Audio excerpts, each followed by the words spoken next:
بسم الله الرحمن الرحیم. السلام علیکم. پاکستان ټلویزیون د کوټ سټوډیو څخه د پی ټی او بولان په ژوندۍ او خصوصي خبرونه کې زه قربان احمد ضیا یو بیا ستاسو په درانه خدمت کې حاضر یم په دا هیله چې تاسو ټول به روغ جوړ او خوشحاله بایاست او هغه ټول مینوال هغه ټول ملګري چې دا ټیم د ټي وي سره تناز موږ د ژوندۍ او خصوصي خبرونه ګوري هغه د زما او زما ټول ټیم د خاصه ګډي سلامونه او نیک هیلې قبول کړي او د پاک الله څخه دا خواست دی چې الله پاک دې دا کومه تېره سوې هفته ده دا دې ښه بخیره به خوند تېره سوي او د دې سره سره الله پاک دې د الله پاک دا خواهش لرم چې تاسې ټول به روغ جوړ او خوشحال به یاست. ګرانو کتونکو یقینا نن یو بیا ستاسو په درانه خدمت کې حاضر شوی یم که څه هم نن د اتوار ورځ زما نه ده زموږ د ملګري طاهر صاحب ده لیکن طاهر صاحب د څه مصروفیت له وجې دی نن پروګرام ته نه دی راغلی نو د ده پر ځای باندې د ده چې کوم دا سیټ دی دا نن ما سنبال کړی دی نو خدای دې وکړي چې کوم ستاسو خواهش یې پر هغه باندې زه پوره وخېږم. ګرانو کتونکو عموما د دې پروګرام دا فارمیټ چې زموږ طاهر صاحب هر اتوار د میډیکل فیلډ څو ډاکټران راغواړي او پر هغه باندې بیا د یو ټاپک ایږدي پر هغه باندې خپل ډسکشن کوي او د هغې ټاپک سره ریلیټډ چې کوم مسایل دي کومې پوښتنې چې دي هغه پروګرام کې ایږدي نو په هغه کې څه پوښتنې داسې چې هغه موږ جنکو او بیا پای کې موږ تاسو ته هم د دې موقع درکوو چې تاسو پر هغه ناروغیانو باندې د ډاکټر صاحبانو سره د هغه متعلق خپلې پوښتنې هم وکړي. نو یقینا نن به سیم هغه فارمیټ وي په اوله برخه کې موږ دا کوشش کوو چې د ډاکټر صاحبان چې کوم پوه ده هغه ستاسو شریک کړو او په دویمه برخه کې بیا موږ تاسو ته موقع درکوو د لایف کالز په ذریعه د ټلیفون په ذریعه باندې تاسو به انشاءالله موږ ته لایف کالز کوئ ټلیفون به کوئ او د پروګرام په دویمه برخه کې به تاسو خپلې پوښتنې کوئ او د دې سره سره نن چې کوم موږ سرلیک ټاکلی دی دا سرلیک دی د ماشومانو نفسیاتي ناروغیانې. ګرانو کتونکو یقینا په دا خبره به تاسو ما سره قانع یاست چې نن سبا د کوچنی چې دی د ماشوم چې دی دا په هر کور کې ډېر زیات نازولی او مور پلار څه ټیم چې دا کوچنی وضع کېږي نو د مور پلار د دغه بچیانو سره د دغه اولادو سره ډېر زیات امیدونه وابسته دي او دا چې کوم زموږ د دې سره سره دا زموږ د فیوچر زموږ د مستقبل رڼاوې چې دي هغه د هغه دي نو یقینا د هر مور پلار په د خپل بچیانو باندې ډېر زیات زړه هم خوږېږي او د دې سره سره دا کوچني ناجوړیانې خو څه موسمي ناجوړیانې دي په دې کې خو دومره مسایل نه وي لیکن کله له بده مرغه په دا کوچنیانو کې یو داسې غټې ناجوړیانې راسي چې هغه ناجوړیانې دا کوچنی ژوند ګرد سره ډسټربه کړي. نو نن به موږ د هغه ناروغیانو خبره کوو او د هغه ناروغیانو معلومات در تاسو پورې درسوو چې هغه د کوچني د نفسیاتو سره تعلق لري. عموما که زه تاسو ته مثال درکړم زموږ اکثره خپل بچیانو ته ډېر زیات خشم کوو آیا دا خشم پر ځای دی دا خشم که موږ دا کوچنیانو ته کوو دا کوچنیانو پر نفسیات باندې د دوی پر دماغ باندې د دوی پر صحت باندې کم اثر پرېوځي دا رقم که موږ د دوی مخ ته بدې خبرې کوو که د دوی مخ ته موږ یو داسې غلط عمل کوو نو یقینا د هغه اثرات به هم پر هغه باندې پرېوځي دا رقم کوچني شیان به انشاءالله موږ نن ډسکسوو. په دې حواله باندې زما سره ډېر ګران او قدرمن میلمانه ناست دي د پروګرام په سر کې زه د دوی تعارف چې دی هغه ضروري ګڼم. زموږ اول میلمه د هیڅ تعلق محتاج نه دی د میډیکل په فیلډ کې ځان ته یو ځانګړی نوم لري ماشاءالله د ډېر ښایسته اخلاق خاوند ډاکټر زین الله خان کاکړ صاحب. ډاکټر صاحب ته موږ راغلی وایو. ډېره مهرباني. ډاکټر صاحب چې دی بیسیکلي ماهر نفسیات دي او د دې چې کوم ناروغیانې دي د نفسیات سره سره د دماغ او د اعصاب دا ټولو د ماهر دي و دې ته موږ په انګلیش کې یو لفظ استعمالو سایکاټریسټ نو دی سایکاټریسټ دي او د دې سره سره د اسسټنټ پروفیسر دی بولان یونیورسيټي میډیکل اینڈ هیلث ساینسز او د دې سره سره د سایکاټري ډپارټمنټ هیډ هم دی او بل د دې سره به موږ انشاءالله د ایز ا سایکاټریسټ د دې سره به موږ نن د علم سره به موږ استفاده اخلو او دی به موږ ته انشاءالله د نن په سرلیک کې موږ ته لارښوونه هم کوي. دویم چې کوم زموږ میرمن موږ خپل پروګرام ته راغوښتې ده ماشاءالله هغه هم د هیڅ تعرف محتاج نه ده د میډیکل په فیلډ کې بیا خاص کل په د چې کومې د نفسیات ناجوړیانې دي په دا کې هم دا ځان ته یو ځانګړی نوم لري. ڈاکٹر صوبیہ علی. ڈاکٹر صاحبہ آپ کو ویلکم کہتے ہیں پروگرام میں. ډاکټر صاحب چې ده دا بیسیکلي کله ما چې پروګرام په سر کې وویلې زموږ ډاکټر زین الله خان کاکړ صاحب چې دی دی سایکاټریست دی او ډاکټر صوبیا علي چې ده دا سایکالوجیست ده. نو ډاکټر صاحب ته ما په پروګرام په سر کې وویلې ما ډاکټر صاحب دغه سایکاټریست او سایکالوجیست کې غټ فرق شته ته ما ته په ډېر اسان الفاظ باندې د ویلې دغه چې کوم سایکاټریست دی دا د مرض تشخیص هم کوي او دوايانې هم ورلیکي او هغه د ناجوړۍ علاج هم کوي او سایکالوجیست چې دی دا د خبرو په ذریعه باندې د وینا په ذریعه باندې دغه مریض په دماغ کې چې کوم مسایل دي هغه د خبرو په ذریعه باندې کلیروي. نو ماشاءالله ستاسو په علم کې به هم د دې سره اضافه شوي. نو نن به انشاءالله موږ پر دا باندې خبره کوو. د پروګرام په اوله برخه کې به موږ دغه کوشش کوو چې زموږ د ګرانو مېلمنو چې کوم علم دی د هغو څخه استفاده واخلو او په دویمه برخه کې به انشاءالله موږ تاسو ته موقع درکوو. او یوه خبره زموږ کوم دغه دویمه مېلمنه ده که څه هم د دې ژبه چې د مورنۍ ژبه دا پښتو نه ده د دې مورنۍ ژبه چې د اردو سپیکینګ ده نو د دې سره به موږ په اردو کې خبره کوو.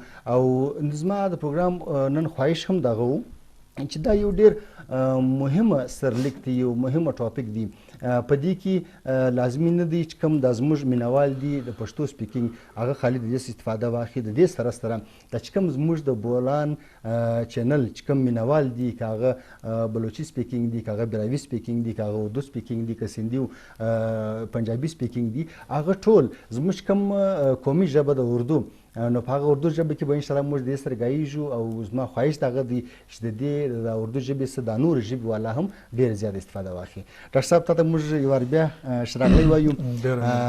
پروګرام په سر کې نن چې کوم موږ دا ټاپک ټاکلی دی د ماشومانو چې کوم د نفسیاتي ناروغیانې دي پر دې باندې به انشاءالله موږ نن خبره کوو. د پروګرام په سر کې اول که موږ دغه شی لږ ښه پوینټ آوټ کړو چې دا د کوچنیانو چې کوم نفسیاتي ناروغیانې دي دا کمې دي د دې که موږ لږ ښه ترتیب معلوم کړو بیا به مخته دي چې کوم علاج دي او د دې چې کوم ترتیبات دي هغه به انشاءالله په مخه واخلو. ډېره مهرباني. په کوچنیانو کې کومې ناروغۍ چې ډېرې دا ناروغۍ دي چې هغه په غټانو کې هم شته په شپنجورو کې هم شته دا په کوچنیانو چې کومې ناجوړیانې دا بیسیکلي په دې کې ډېره زیاتې چې دا یوه ناجوړي ده چې دې ته موږ ADHD وایي. صحیح. د اټینشن ډیفیسټ هایپر اکټیویټي ډس آرډر دی. دویم په دې کې د هغه راځه موږ دې سره اوټیزم یو قسم یو ناجوړي ده چې هغه ورته وایي.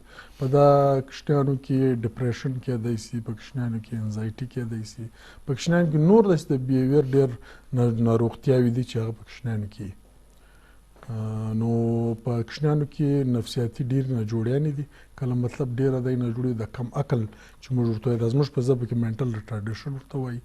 نو په عام سلس پښتو کې زه درته وایم دا د کم عقلي چې ورته وایي په عقل چې لږ کم وي کوچنیان تر خپلو تر رمزولو په بیهیویر کې په رویه کې په دا کې تر هغو لږ کمزوري لا په سبقه کې لا په بل شي. ډاکټر صاحب دا تا ډېر ښه شی په پروګرام په سر کې لږ ښه هایلایټ کړي. یو دی ADHD یو دی اوټیزم. دغه که موږ د دې ته دوې حصې ورکړو اول د واره موږ په د ADHD دا وایي وڅته او دا کومه ناجوړي ده په دې باندې خبره وکړو او په دویمه برخه کې دا چې کوم اوټیزم دی پر دې باندې خبره وکړو. نو اول د واره به موږ ADHD چې دا په مخه واخلو. دغه ADHD دا وایي وچېشتم دا ADHD بیسیکلي د کوچنیانو ناروغتیا ده د نفسیاتي ناروغتیا ده چې هغه ته موږ اټینشن ډیفیسټ هایپر اکټیویټي ډس آرډر د دې دوه پورشن یو پورشن دا دی چې اټینشن ډیفیسټ مطلب یو د دې دا دی چې که ته ورته یو څه ووایې دی پر هغه باندې مطلب دونه غور نشي کولی که یو عام کوچنی چې کوی شي. دویم دا دی هایپر اکټیویټي. هایپر اکټیویټي دی د نورو کوچنیانو په نسبت دی ډېر زیات اکټیو وي. دا کوچنی دا راځي چې بالکل پر یو ځای نه کښېني ورته به خبره ورته کوي دی خبره نشي ګین کوی مطلب هغه خبره دی نشي په عقل اخیستی. نو دویم دا چې بالکل پر یو ځای به نه کښېني دغه سره ډېر ستړي تړي د راځه کوچنیانو سره ګای دی دلته یي ګای هلته یي شیان رایله کوي. اوس چې په دا کمبره راننوځي نو یو شی پر ځای باندې نه یي پاتې سوی هغه چې ده که هغه د کورنۍ دپاره یي که هغه د خاندان دپاره د هغه ډېر ډسټریسینګ وي. دغه دغه مور پلار ډېر زیات په تکلیف کې چې اکشنای دی کنټرولوي. ډاکټر صاحب د دې که موږ وجوهاتو خواته ولاړ شو، د دې وجوهات څه دي؟ د دې ADHD مین وجوهات خو دا یو دي چې مطلب دا جنیټیکل هم کېدای شي. ټیک شو، دا بیسیکلی به دا دماغ کې دا کوشنیان چې دی سي دغه وسی چې هغه کیمیکل چینجز چې هغه په موږ بیا مختلف طریقو باندې د هغوی علاج کوو. د دې مختلف وجوهات کې جنیټیکل کېدای سي، نو زیاتره د دې کې جنیټیکل ایشوز ډېر زیات دي. او ډاکټر صاحب د دې که موږ د علاج خواته ولاړ شو، د علاج دپاره به موږ کومه لاره خوښوو؟ علاج د دې دوه پورشونه دي. په دې کې موږ دوه بیسیکلی دوه طریقې باندې د علاجونو کوو. کله یو چې دا دی موږ د دواو په ذریعه د دې علاج کوو، چې هغه دواوې چې موږ دوی ته ورکړو چې د دوی مطلب په هغه کې اوس یو قسم داسې دوايي چې هغه ته موږ سټیمولنټس وایو، یو قسم دی دوايي چې هغه نون سټیمولنټس ورته وایو. په ډېر دی دواوې چې موږ انټي ډپریسنټس هم په دې کې استعمالوو په دا کشنیانو کې. سایکولوجیکل پورشن باندې خو ډاکټر صاحب ووایي چې سایکولوجیکل پورشن چې دی په هغه کې هم ډېرې داسې علاجونه دي چې کوګنیټیو بیهیویرل تھراپي ده، نور داسې پروگراموں نے بالکل ڈاکٹر صوبیہ علی آپ کو پروگرام میں ویلکم کہتے ہیں. یقیناً ڈاکٹر صاحب سے جو ہم نے پشتو میں تھوڑی بہت ڈسکشن کی وہ آپ کو سمجھ آ گئی ہوگی. ڈاکٹر صاحب نے پروگرام کو بڑا اچھا فارمیٹ دیا کہ ہم اس کے 2 حصے بنائیں گے. پہلا جو ہے وہ ADHD اور دوسرا جو ہے وہ آٹزم. تو ڈاکٹر صاحب نے اسٹارٹ میں ہمیں سمجھا دیا کہ بھائی جو بچوں کی جو نفسیاتی جو بیماریاں ہیں وہ کون کون سی ہیں. تو ان کو 2 حصے میں پہلا حصہ ہم لوگ ڈسکس کریں گے ADHD. یہ ڈاکٹر صاحب نے جو ایز اے سائیکاٹرسٹ جو ہے وہ پوری ان کی ڈیٹیل دے دی. ایز اے سائیکالوجسٹ آپ کیا کہیں گی ADHD کے بارے میں کہ اس کو ہم لوگ یہ کون سی بیماری ہیں اور آج کی وجوہات کیا ہیں اور اس کی ٹریٹمنٹ ہم لوگ کس طرح کریں گے؟ ADHD بیسیکلی اٹینشن ڈیفیسٹ اینڈ ہائپر ایکٹیو ڈس آرڈر ہے. صحیح. اس میں بچہ ہائپر بہت زیادہ ہوتا ہے، ایک جگہ بیٹھتا نہیں ہے، وہ بہت امپلسیو ہوتا ہے، چلتا پھرتا رہتا ہے، اس کی توجہ نہیں دے پاتا. اٹینشن ڈیفیسٹ کسی بھی چیز پہ، کسی بھی کام پہ، جس کی وجہ سے اس کے باقی مائل سٹون ڈیولپ نہیں ہوتے، یعنی دماغی کمزوری بھی رہ جاتی ہے اسے، اس کی بول چال بھی پوری طرح ڈیولپ نہیں ہوتی کیونکہ وہ توجہ نہیں دے پاتا ہے بالکل بھی اٹینشن ڈیفیسٹ کی وجہ سے. باقی جو اس کی وجوہات ہیں، فرسٹ یہ جو سر نے بتایا ڈاکٹر صاحب نے کہ جینیٹک ریزن ہوتی ہے. فرسٹ آف آل تو جینیٹیکلی ہوتی ہے، اور ان کو موسٹلی ADHD بچوں کو ہم میڈیسنس پہ ہی رکھتے ہیں. ان کی تھیراپیز بھی ہوتی ہیں ڈفرینٹ، کیونکہ ان میں بیہیورل ایشوز ہوتے ہیں، بیٹھتے نہیں ہیں، بات نہیں مانتے، غصہ کرتے ہیں، کچھ بچے مار پیٹ بھی کرتے ہیں، کچھ بچے اتنی حد تک ہوتے ہیں کہ چیزوں کو پھینکتے ہیں، چھت پہ چڑھ جاتے ہیں. اس طرح ڈفرینٹ لیول ہوتے ہیں بچوں میں سیویئرٹی کے، کہ مائلڈ، ماڈریٹ اینڈ سیویئر 3 لیول ہوتے ہیں. باقی جو ان کے کھانے پینے پہ ہمیں دیکھنا پڑتا ہے ان کو، کہ جتنی بھی پریزرویٹو فوڈ ہو گیا جن میں پریزرویٹو کیمیکلز ہوتے ہیں، چاکلیٹس، سویٹس، اور ان سے ان میں زیادہ ہائپر ایکٹیویٹی کریٹ ہوتی ہے. تو ان چیزوں کے لیے ہم پیشنٹس کو منع کرتے ہیں کہ جو ADHD جن بچے ADHD کے ساتھ ہیں ان کو ان چیزوں سے، ایٹنگ میں جو ہے ان کا ڈائٹ پلان ہے یہ فالو کریں. باقی اگر ان کے علاج کی طرف ہم جائیں تو سب سے پہلے کیونکہ ان کی بول چال بالکل بھی نہیں ہوتی ہے، بالکل نہیں بولتے. جیسے اب 4 سال کا بچہ اگر ایک لفظ بول رہا ہے تو اس کا مطلب یہ ہے کہ اس کا 1 سال کا ذہنی طور پہ وہ چل رہا ہے اور بول چال میں چل رہا ہے. تو اس کے لیے پھر ہم اسپیچ تھراپی کرتے ہیں. ان کے کیونکہ ADHD ہے، بیہیویئرل ایشوز سب سے زیادہ ہوتے ہیں، ان کے لیے بیہیویئر تھراپی ہوتی ہے. کوگنیٹیو تھراپی، کوگنیشن یعنی ان کا IQ، ان کا برین، ان کا دماغ ڈیولپ ہی نہیں ہوا تھا اپنی ایج کے اکارڈنگ، تو ان کے لیے پھر ہم کوگنیٹیو تھراپی کرتے ہیں. ADHD میں نارملی سینسری ایشوز بھی ہوتے ہیں کہ وہ جیسے بیٹھ نہیں رہے، امپلسیوٹی بہت زیادہ ہوتی ہے. ان کے اندر اتنی انرجی ہوتی ہے جتنا نارملی ہمیں غصے میں فیل ہوتی ہے انرجی، 24 آورز ان کے اندر اتنی انرجی ہوتی ہے. تو ان کے لیے پھر ہم سینسری انٹیگریشن تھراپی کرتے ہیں بیسیکلی ان کو، تاکہ یہ سینسریلی کام ڈاؤن ہو. یعنی جو ان کو بے چینی بہت زیادہ ہوتی ہے اس کے لیے ہم ان کو مختلف ورزش کراتے ہیں، ایکسرسائز کراتے ہیں تاکہ یہ تھوڑا سکون محسوس کریں.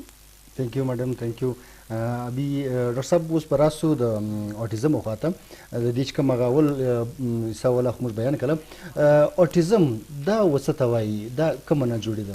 اوټیزم بیسیکلی دا په اوټیزم کې دا راځي چې دا کوچنیان چې دا مطلب موږ ته مطلب د پرایو آی کانټیکټ مطلب دی آی کانټیکټ د انسان سره ته اوس مطلب تور ته وایي اوس تور ته وایي چې ته غږ پر وکړې دی له تا سره دغه نه دی په ځان کې مست دی به بالکل دا د اے ډي ایچ ډي څخه په دا جلا دی. اوس دا مطلب د اے ډي ایچ ډي الټ دی. په اے ډي ایچ ډي کې کښنی چې ډېر زیات هایپر ایکټیو وي، په هغه کې اټینشن ډیفیسټ او هغه کښنی چې پر یو ځای کښېني نه د هغه کنټرولېدل ډېر مشکل کار دی. په هغه کې بیا مختلف کله دی چې یو مجلس وکړي د ډاکټر صاحب چې مطلب په هغه کې بیورل تھراپیز دي، فارماکولوجیکل تھراپیز دي، کمې دوایو موږ ورکوو. اوټیزم کې بیا کښنی چې هغه په ځان کې ورکي، مطلب په یو کونه کې په کمره کې ناست دی، په هغه کمره کې دی ناست دی، بس د چا سره کار نه لري، خپل په دغه کې یو قسم دی خپل په دنیا کې مست دی، د چا سره کار نه، په عقل هم کمي، په هغه کې هم دغه ټینشن پرابلم را روان دي، په هغه کې د چا سره د تعلق چې ته ورته ووایې دی په تا مطلب ستا خبرې ته عقل نسي نیولی، ځان نسي نیولی چې ته ورته دغه کې ستا په خبرې عقل یې کار نه ورسره کوي، نسي پوه کوی ته. نو هغه دا چې هغه بیا دی د دې الټ دی، د اوټیزم چې دی د اے ډي ایچ ډي بالکل الټ دی. وجوهات خاطر که موږ ولاړ شو ډاکټر صاحب، وجوهات په دې کې مینلی د هغه وایي چې به دی کې چې دی کم جینیټک فیکټرز چې ډېر زیات انوالو. بیا په دې کې دویم دا وجه کېدای شي مثال کے طور پر خدای نخواسته یو کوچنی دی، یو مور په نس دی او هغه په هغه دوران کې دا یو تیوریز دي، هایپوتیټیکل تیوریز موږ دې ته وایي. په دې کې دا چې هایپوتیسیز دي، دا مطلب په دې کې د کنفرم څه دغه نشته. په هغه کې دا چې دا کم مندې دا له د دواوو استعمال وکړي، ټیک شو، د هغه سره د کښنې پر دماغ باندې یو اثر وشي، ټیک شو. لا دا راځي چې مثال کے طور پر یو مور هغه په سټریس کې اوسي، په سټریس کې هغې د خپله یو نفسیاتي ناجوړي ناروغتیا چې هغه د هغه علاج نه کوي، په هغه کښنیانو کې کېدای شي. او نور وجوهات یې دا سوشلي ډېر په دې کې ډېر فیکټرز انوالو کېدای شي.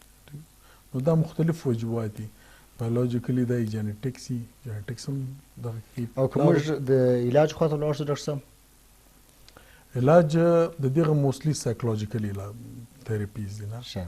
کله ډاکټر صاحب چې وویل چې په دې کې موسټلی موږ اپروچ دي دغه سایکولوژیکل، په دې کې بیهیویرل تھراپیز موږ کوو، ټیک شو. د دې سپیچ هم افیکټډ دی، لازم په دې کې موږ سپیچ تھراپیز هم کوی شو. ډاکټر صاحب په دې کې یو خاص ایج لیمیټ یي که دا چې کښنی لږ ښه غټ سي هغه ټیم هم دا کېدلی شي؟ اچھا دا یو خبره ده چې 60 to 70% اوټیزم چې هغه د عمر سره چې دی غټیږي، چې هغه اډولسنس موږ ورته وایي، په دا کې دا خپله ورک شي. لیکن دا دی 10 to 15% لا 20% داسې اوټیزم چې هغه پرزیسټ کوي تھرو آؤٹ لایف، ٹھیک شو. اور دا په دې کې دی چې مطلب وداوټ هغه موږ د سیلف لیمیټینګ موږ ورته وایي، دا سیلف لیمیټینګ ورته وایي چې په ډېرو کښنیانو کې د وخت د غټېدو څخه دا ناجوړي په خپله ورکه شي، لا ورکه شي، لا په یو بل شکل کې په انسان کې راځي. ڈاکٹر صاحب آپ کی طرف، ڈاکٹر صاحب اوٹزم نے بڑا اچھا انہوں نے ڈیفینیشن دی ایز اے سائیکاٹرسٹ. ابھی اگر ہم لوگ آئیں گے سائیکالوجسٹ کی طرف، تو آپ کی فیلڈ میں آپ اوٹزم کو کس طرح ٹریٹ کرتی ہیں، اور آپ جو یہ بیماری ہیں ان کا جو علاج کا طریقہ کار ہے وہ کائنڈلی اگر آپ تھوڑا ہمیں سمجھا دیں. پہلے تو سمٹمس پہ آئیں گے. یعنی اوٹزم جو ہے ارلی ایج میں، انفینسی میں ہی ہم ڈائگنوز کر لیتے ہیں، کیونکہ ان کے اندر نان وربل کمیونیکیشن نہیں ہوتی. جیسے 3 مہینے کا بچہ اسمائل دینا اسٹارٹ کر دیتا ہے، تو اگر بچے کو اوٹزم ہوگا تو وہ اس کے نان وربل کمیونیکیشن، یعنی جو اشاروں سے جیسے یا منہ کے جو آپ کے فیلنگس ہیں، جیسچرز ہیں، وہ ان میں ڈیولپ نہیں ہوتے. جیسے 6 مہینے کا بچہ ہے، نارملی اگر ہم آواز دیں یا کلیپ کریں یا نیم لیں تو وہ مڑ کے دیکھے گا، لیکن آٹسٹک بچے نہیں دیکھتے، ان کا آئی کانٹیکٹ بھی نہیں ہوتا اور ان کا نان وربل کمیونیکیشن نہیں ہوتا. بیسیکلی آٹزم کی 3 کیٹیگریز ہیں. نان وربل کمیونیکیشن یعنی اشاروں اور جیسچرل کمیونیکیشن یا منہ سے جو آئیز سے ہم کرتے ہیں. دوسرا ہوتا ہے ریپیٹیٹیو بیہیویئر، یعنی فلیپنگ، ہینڈ بینگنگ. ان میں سب سے زیادہ جو ہوتے ہینڈ فلیپنگ ہوتی ہے، یا فنگرز کو اس طرح سے دیکھتے رہنا، ہینڈ فلیپ کرنا، ہیڈ بینگنگ ہو گیا. اس کی تھرڈ جو آتا ہے کمیونیکیشن ڈیلے، یعنی بول چال بالکل نہ ہونا، میوٹ ہوتے ہیں یہ بالکل. اور ان کو پسند ہوتا ہے کہ بس ہمیں ایک کارنر مل جائے, ٹیبل کے نیچے بیٹھ جائیں, چیئر کے پیچھے چھپ کے, سوسائٹی سے بالکل آئسولیٹ ہوتے ہیں, معاشرے میں جانا پسند ہی نہیں کرتے. یہ ان کے بیسیکلی سمٹمس ہوتے ہیں. دین ہم آتے ہیں کہ ان کے کازز کیا ہیں. ایک تو فرسٹ جو کاز ہے وہ تو جینیٹیکلی ہے. جینیٹیکلی ویسے ابھی تک اس پہ ریسرچز ہو رہی ہیں, کوئی ابھی تک کنفرم نہیں ہے کہ آٹزم کی کنفرم ایک کاز کیا ہے یا ریزن کیا ہے اسٹل. لیکن آج کل جو دیکھنے میں آ رہا ہے اسکرین ٹائم, وہ بچوں میں آٹزم کو اور زیادہ اسٹرینتھن کرتا ہے. جو بچے ایک جگہ مطلب اب 6 مہینے کا بچہ ہے, بیبی ٹی وی دیکھ رہا ہے, اینیملس دیکھ رہا ہے, کارٹون دیکھ رہا ہے, تو وہ بچہ آلریڈی اس کے اندر آٹسٹک فیچرز بھی ہیں, تو وہ بچہ بس اسی دنیا کا ہو کے رہ جاتا ہے. اینیملس کی طرح چلتے ہیں بچے, اینیملس کی طرح بولتے ہیں, ان کے اندر ایک لفظ کو بار بار ریپیٹ کرنا, جس کو ہم ایکولیلیا بھی بولتے ہیں, کہ جیسے اگر اس نے سیکھا ہے آؤ سیکھا ہے تو 100 ٹائم آؤ آؤ آؤ بیٹھا ہوا بولتا رہے گا. یہ اس میں یہ ہوتا ہے کہ بچوں کو جتنا آپ اسکرین ٹائم دو گے اس کے اتنے ہی مائل سٹون ڈیولپمنٹ اسٹاپ ہوگی. ایک بچہ ہے جس نے ابھی جس کی ایج ہے ورلڈ ایکسپلوریشن کرنی ہے, سیکھنا ہے, جس نے اپنا دماغ 5 سال کے اندر ڈیولپ ہوتا ہے, اس کو آپ نے اسکرین دے کے بٹھا دیا ہے, نہ اس کے موٹر مائل سٹون یعنی جس میں چلنے پھرنے کے, ہاتھ یوز کرنے کے, وہ سارے مائل سٹون ان کے ڈیلیڈ ہو جاتے ہیں. تو نارملی آٹزم اور ADHD دونوں بالکل ڈفرینٹ ہے. آٹزم میں یہ ہوتا ہے کہ آٹسٹک بچہ ایک جگہ پہ بیٹھا ہوا ہے اور اس کے موٹر مائل سٹون بھی بہت زیادہ ڈیلیڈ ہوتے ہیں, لائک وہ چلتے ہوئے بھی اس کو ایشوز ہوتے ہیں. ایون جیسے 4 ایئرس کا بچہ جمپ کر لیتا ہے, وہ جمپ بھی نہیں کر پاتے ہیں. تو ان کے لیے ہم پھر ڈفرینٹ 7 تھیراپیز ہوتی ہیں ویسے نارملی, جس میں فرسٹ سینسری انٹیگریشن تھیراپی ہوگی, کیونکہ ان کو سینسری ایشوز ہوتے ہیں.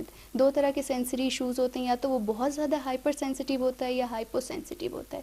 اس میں نارمل جو ہائپو سینسٹیو ہوتے ہیں یعنی کم سینسٹیو ہونا, ان کو بالکل تھوڑی سی آواز بھی اتنی لاؤڈ لگتی ہے کہ کانوں پہ ہاتھ رکھ لیتے ہیں. بلون اگر ان کے سامنے ہم بلو کریں گے تو پہلے ہی کانوں پہ ہاتھ رکھ لیں گے کہ اگر یہ پھٹے گا تو بہت تیز آواز آئے گی.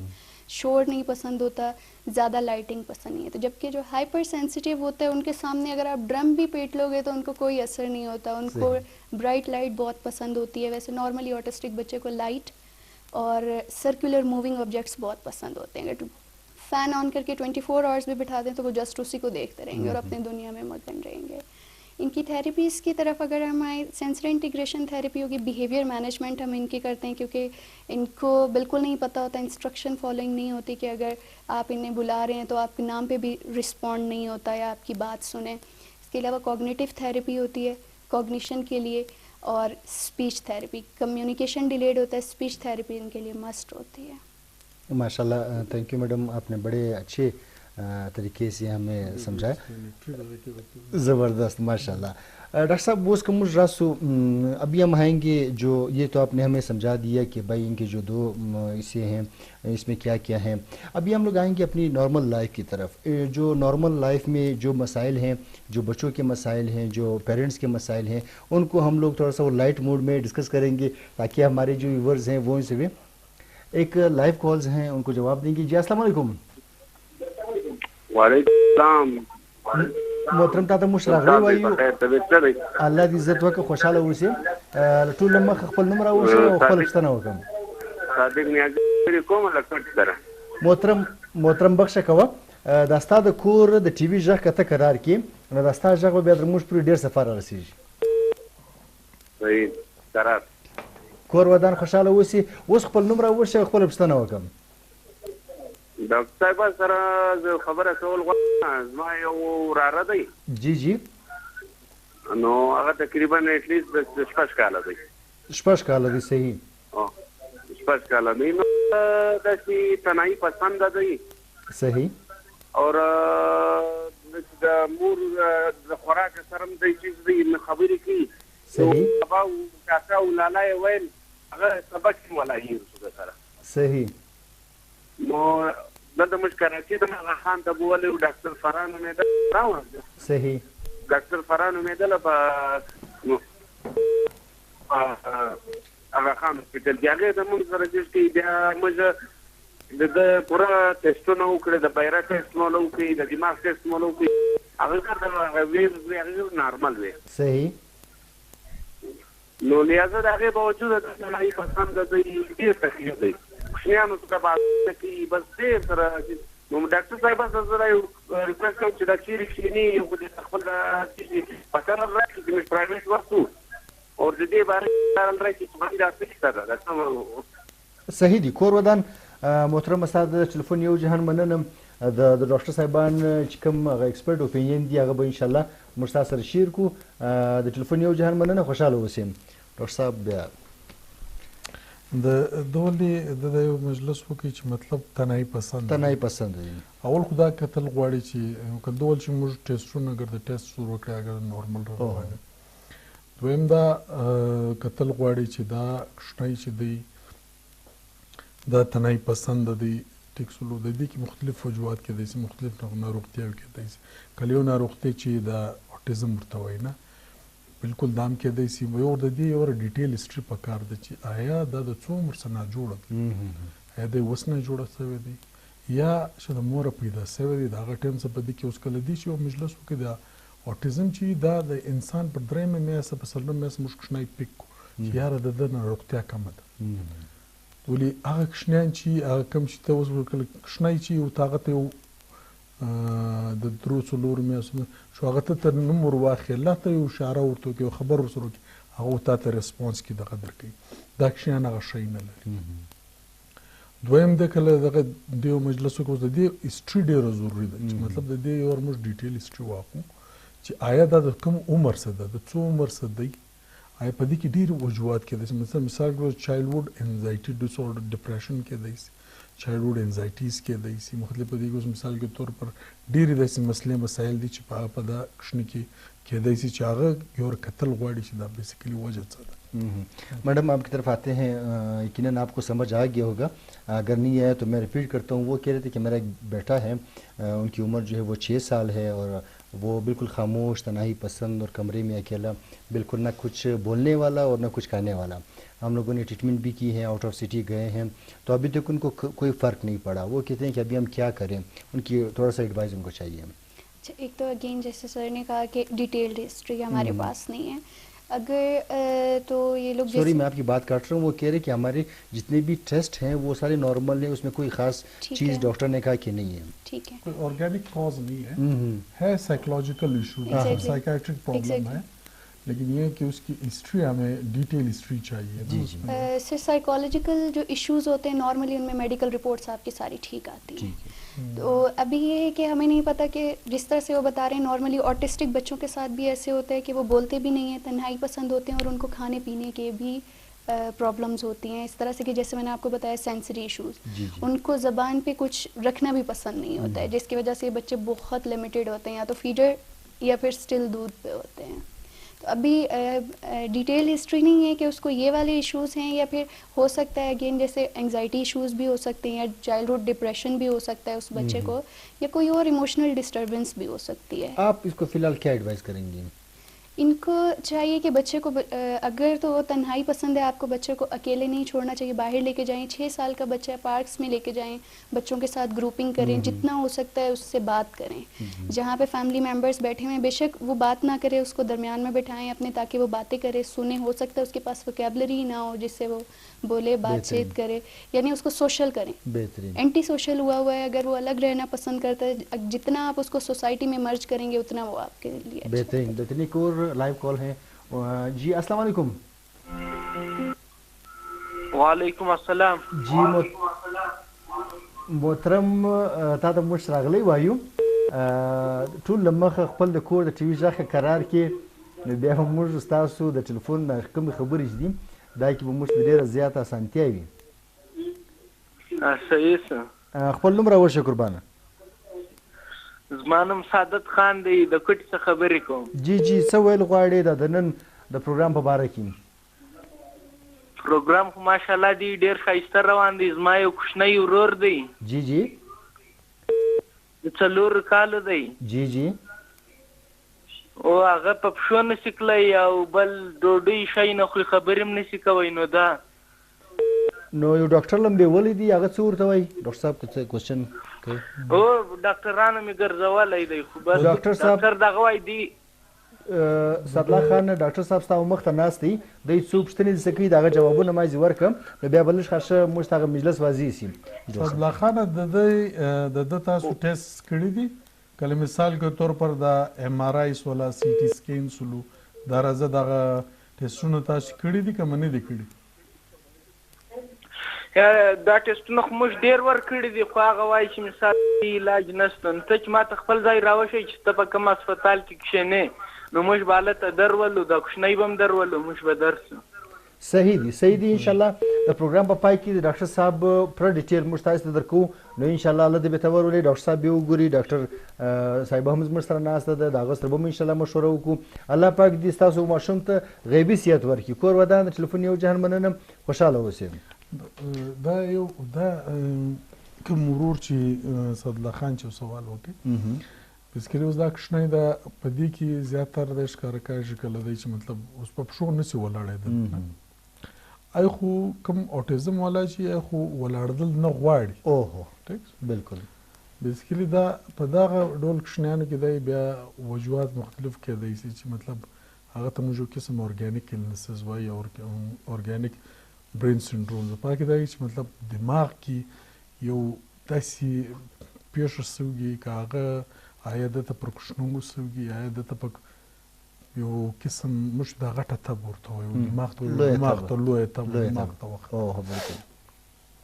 آیا هغې سوې ده آیا بل داسې یو وجوه چې خدای نخواسته پر یو ځای سر دی لګېدلی دی چې په هغه یې مور پلار سر نه دی خلاصېدلی چې هغه دننه تاوان رسولی.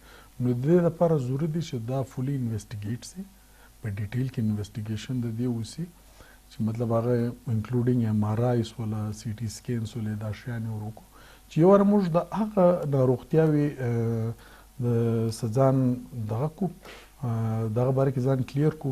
دا نور څه کم چې دا سایکولوژیکل یا سایکیاټریک ایشوز چې دي په دې دا بیا وخت غواړي چې دا بیا موږ د دې علاج وکړو. ماشاءاللہ بہترین.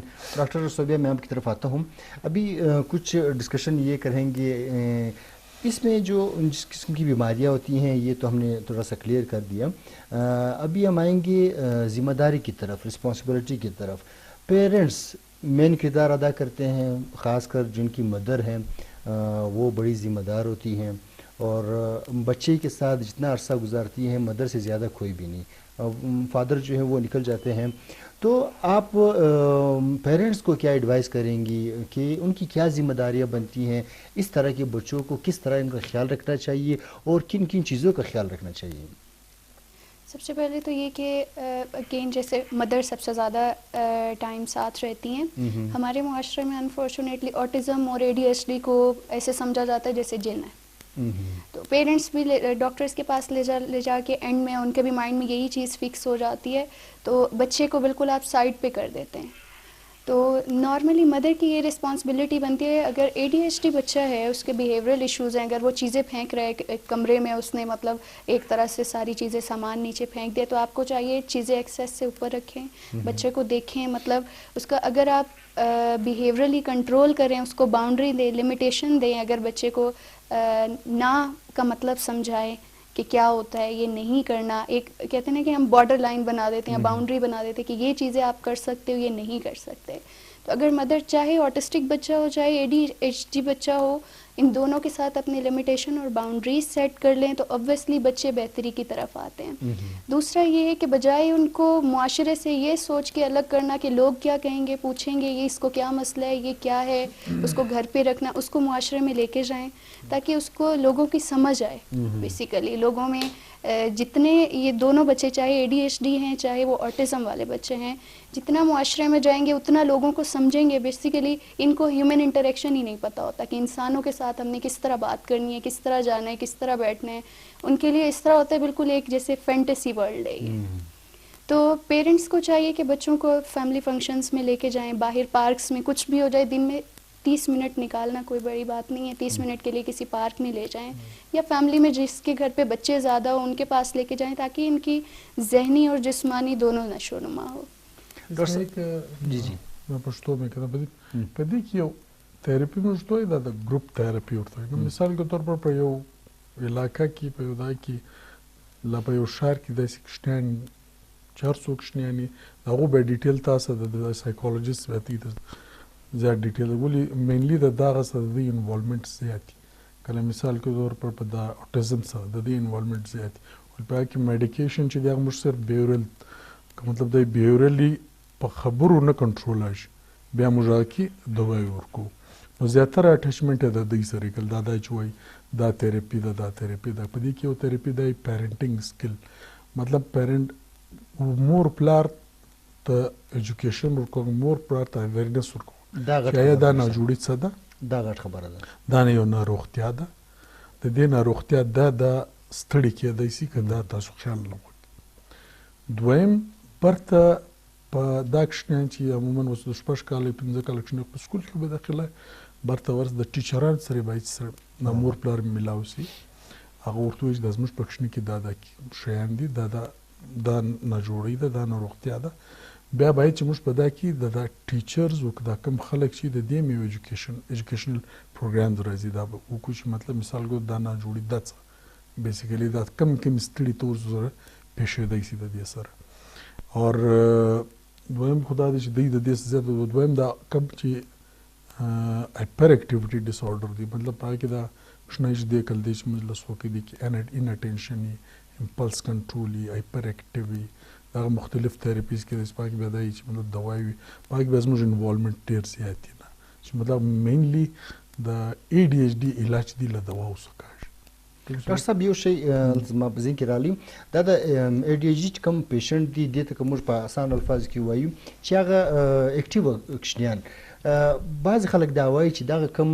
د ای ډي ایچ ډي کوم کشنیان دي دا چې دي دا ډېر د برین هم ډېر تیزي ډېر چالاکه هم وي ډېر هوښیار هم وي آیا دا خبره هم صحیح ده؟ نه په دې کې بیسیکلی مسله دغه راروان ان اټینشن ودې ته وایي چې هغه سړی چې دی یو خبره ترته کې دی هغه ته غور نشي کوی په عقل یې نشي اخیستی ټیک شو ان اټینشن سي نو چې شي په دې کې دی ته چې یو خبره ودته کوي هغه د منټل پروسس هغه سپیډ کې نه چلی کړی د عام کشنیو آی کیو لیول زه کم دی دا کشنیانو ټیک شو اور دویم دا چې مطلب په دې کې دا چې امپلسیویټي د ته وایي چې مطلب یو دم دی بدی چم وکړي چې هغه مطلب پر دا ځای ناست دا کپ وغورځوي دا شی وغورځوي دا شیان د لوري سره دا کوي مطلب د هغه هغه نه یو طوفان راشي په کوم راه نه نوځي یو طوفان راشي نو دا هغه کشنیان یې صحیح ډاکټر صاحب یو ټلیفون دی د جواب ورکو السلام علیکم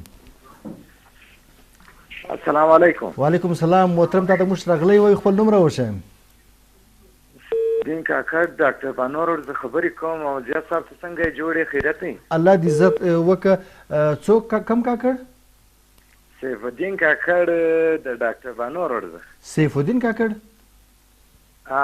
سیف الدین کاکړ صاحب تاسو موږ راغلی وایو څه ویل غواړئ د نن د پروګرام د سلیک په حواله باندې ماشاءالله ډیر ښه مېلمانه دراغوښتي دي او ډیر ښه قدرمن دي ماشاءالله او ډیر ښه ګټوري خبرې کوي ماشاءالله او دا اردو سپیکینګ دی ډیر خلک دی په اردو باندې سر نه خلاصوله نو باید ترجمان سي په پښتو باندې دا خبرې ورته کوي ډیر خلک دی هغه دي سیار نو دا سیف الدین صاحب ډاکټر زین الله کاکړ صاحب داغه د پاره موږ راغوښتي دي چې دی ناستي نو زما د پاره بیخي بدکاري زه ترجمه کوم دی خوراکي کور ودان دی هر خبره موږ ته په آسان پښتو کې بیا موږ ته بیان هم کی او د دې غټ ما پروګرام بستر کې هم سیف الدین جان دا یو مجلس وکړي چې زموږ د پروګرام مقصد دا دی چې زموږ د ژبې علاوه د نور ژبې والا هم دغه سرلیکه څخه استفاده واخلي په وجه د دې چې دا یو ډېر مهم سرلیک دی دغه کشنی ناروغتیانې په ګرد باندې هر چا په کور کې موجود دي نو باید چې موږ د هر ژبې والا په دا خبره باندې سر خلاص کوم زخه کورودان یو جهان مننه د ټلیفون الله دې عزت وکم ډاکټر صاحب اوس راځو بالکل د پروګرام پای ته ستا په خیال د زموږ په د معاشرې سوسایټي او زموږ د مندو د استادانو کومې ذمهداریانې جوړېږي موږ باید د کومو شیانو ډېر زیات خیال وساتو او کوم شیان موږ بالکل شاته وغورځو چې دغه زموږ بچی چې دی دا د سبا یو ښایسته ځوانجن جوړ شي هغه په ژوند کې میانه روي چې نه په هر شي کې چې راوړي میانه روي ډېر ښه شی ماشاءالله ډېر د کشنیانې چې موږ هغه ته پیمپرډ وایي پیمپرډ دی ته وایي ډېر زیات نازولي نه هغه چې پر مخ ولاړ سي ځوانان سي غټان سي په هغو کې هم ډېر سایکولوجیکل سایکیاټریک پرابلمز پیدا شي. آیا هغه دغه ناجوړنې نه لري، نه ADHD لري، نه اوټیزم لري، نه د کوچنیانو کله یو obsessive compulsive disorder، نو په هغه کې بیا د شخصیت ناجوړنې راځي چې هغه ته موږ پرسنالټي ډیسورډرز وایي، چې دا خلک پر مخ باندې ولاړ سي. او په دې کې یو ناجوړي ده چې هغه ته موږ کنډکټ ډیسورډر وایي، په دا کوچنیانو کې ډېر زیات د رویې ناجوړي ده. په هغه کې دغه انسان بیهیویر چې هغه دا راځي چې هغه د زیاتر پر نیگیټیو سایډ ډېر ځي. یو چا ته که تاوان ورسېږي خوند ورکوي، خوشحاله او بل کوچني ته کوشش کوي چې په کلاس کې لا په کور کې تر د کوچنی د ده پر وس پر خرڅه شي، په هغه کوچني باندې زیات زور خرڅوي. دغه کوچنیان که دا کوچنیانو علاج سم نه وشي، دا پر مخ ولاړ شي، دا بیا د 18 کاله بعد د مطلب اډولسنټس چې دغه شي او موږ دا ورته وایو چې یو قسم میچور شي، نه نو هغه وخت بیا دته د شخصیت ناجوړنې ورپېښ کېږي، کله چې پرسنالټي ډیسورډرز ورته وایي.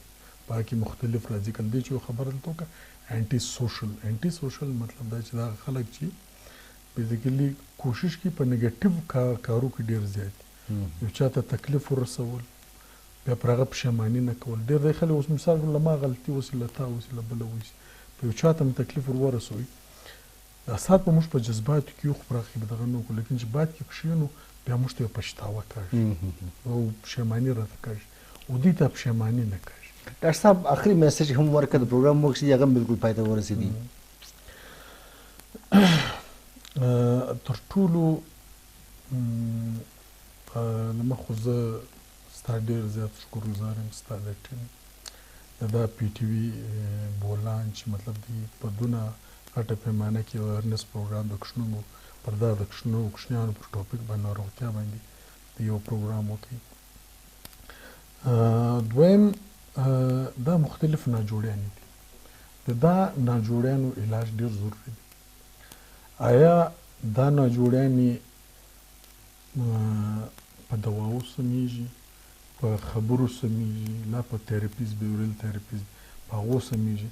د دې دپاره ضروري دی چې یو واره دغه شی ته ومنئ چې نفسیاتي ناروغتیا په کوچنیانو کې شته. بهترین هغه مختلفې ناروغتیاوې دي.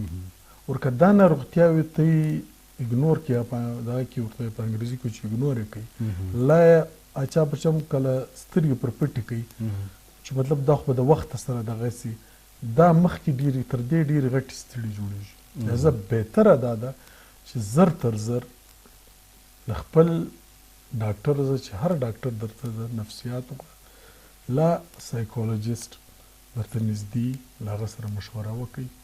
ناجوړي د الله له طرف وي او علاج سنت دی، ضروری دی چې د دې زر تر زر علاج ہوسے. بہترین. ڈاکٹر صوفی علی آپ کی طرف پروگرام بالکل اینڈ.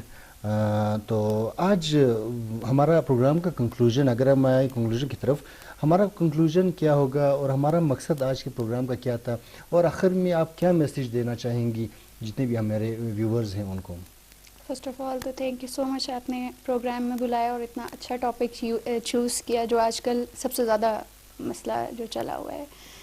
کنکلوژن ہم یہ کریں گے کہ بچے جو ہے ہمارا کل کا فیوچر ہے. بالکل. ان کے جتنی بھی نفسیاتی دماغی بیماریاں اگر ہم آج اگنور کر رہے ہیں، ان کو چھوڑیں گے ان کے حال پہ، تو کل کو وہ اگین وہی جیسے پرسنالٹی ڈس آرڈر ڈیولپ ہو جائیں گے، یعنی وہ ایک اچھا انسان کیا انسان بھی نہیں بن پائیں گے.